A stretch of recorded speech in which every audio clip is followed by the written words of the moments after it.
ഈ ഒരു കുരിപ്പിനെ ഞാൻ ഇതുവരെ കണ്ടിട്ടില്ലല്ലോ എന്ന് പോങ്ങിക്കര കല്യാണരാമൻ സിനിമയിൽ പറയുന്ന പോലെയാണ് ഇന്ത്യൻ ടീമിന്റെ അവസ്ഥ.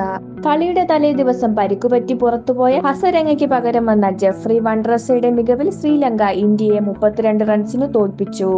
ഈ മത്സരത്തിന്റെ കംപ്ലീറ്റ് റിവ്യൂ ആണ് നമ്മൾ ഈ വീഡിയോയിലൂടെ നോക്കാൻ പോകുന്നത്.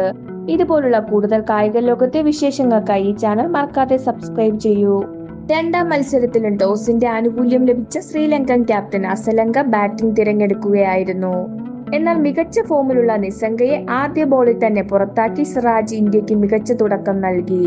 എന്നാൽ 74 റൺസിന്റെ കൂട്ടുകെട്ട് ഉയർത്തി മെൻഡിസ് ഫെർണാണ്ടോ സഖ്യം ശ്രീലങ്കയെ രക്ഷിച്ചു. പിന്നെ അങ്ങോട്ട് കൃത്യമായ ഇടവേളയിൽ വിക്കറ്റ് എടുത്തു ഇന്ത്യ തിരിച്ചടിച്ചു. ഒടുവിൽ 136-ന് 6 എന്ന നിലയിൽ തകർന്ന ലങ്കയെ രക്ഷിച്ചത് വെല്ലലാംഗെ കമിൻഡു മെൻഡിസ് സഖ്യമാണ്.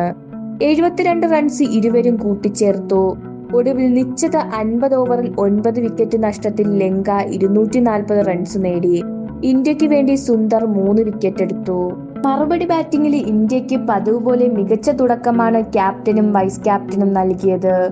29 പന്തിൽ 50 തികച്ച ഹിറ്റ്മാൻ ദ്രാവിഡിനെ പിന്തള്ളി ഏകദിനത്തിൽ ഇന്ത്യക്ക് വേണ്ടി ഏറ്റവും കൂടുതൽ റൺസ് നേടുന്നവരുടെ പട്ടികയിൽ 4-ാം സ്ഥാനത്തെത്തി. ടീം സ്കോർ 97 നിൽക്കുമ്പോൾ രോഹിത്തിനെ നിസംഗ ഒരു സൂപ്പർ ക്യാച്ചിൽ പുറത്താക്കുമ്പോൾ വൺഡ്രസെ തന്റെ വിക്കറ്റ് വേട്ട ആരംഭിച്ചു. പേരുകേട്ട ഇന്ത്യൻ ബാറ്റിംഗ് നിരയെ താരം ഒറ്റയ്ക്ക് തകർക്കുന്നതാണ് പിന്നീട് കണ്ടത്. രോഹിത്തും ഗില്ലും ദൂബെയും കോഹ്ലിയും അയ്യറും രാഹുലും അടക്കം ഇന്ത്യയുടെ ആദ്യ 6 വിക്കറ്റും വൺഡ്രസെ സ്വന്തം പേരിലാക്കി. കുറച്ചെങ്കിലും പിടിച്ചുനിന്ന അക്സർ പട്ടേലിനെ ഒരു സൂപ്പർ ക്യാച്ച് ആൻഡ് ബൗളിലും സുന്ദറിനെ വിക്കറ്റിന് മുമ്പിൽ കുടുക്കിയും ക്യാപ്റ്റൻ അസലങ്ക കൂടെ കളമിറങ്ങിയപ്പോൾ ഇന്ത്യ വീണു.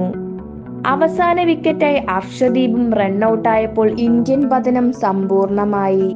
കഴിഞ്ഞ മത്സരത്തിലെ പോലെ മധ്യനിര സ്പിൻ കളിക്കാൻ മറന്നപ്പോൾ മികച്ച തുടക്കം കിട്ടിയിട്ട് പോലും ഇന്ത്യക്ക് 240 എന്ന ചെറിയ സ്കോർ ചേസ് ചെയ്യാൻ കഴിഞ്ഞില്ല.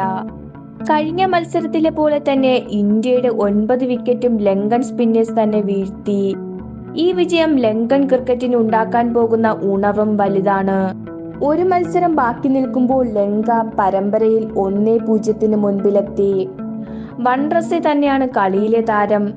ബുധനാഴ്ചയാണ് പരമ്പരയിലെ അവസാന മത്സരം.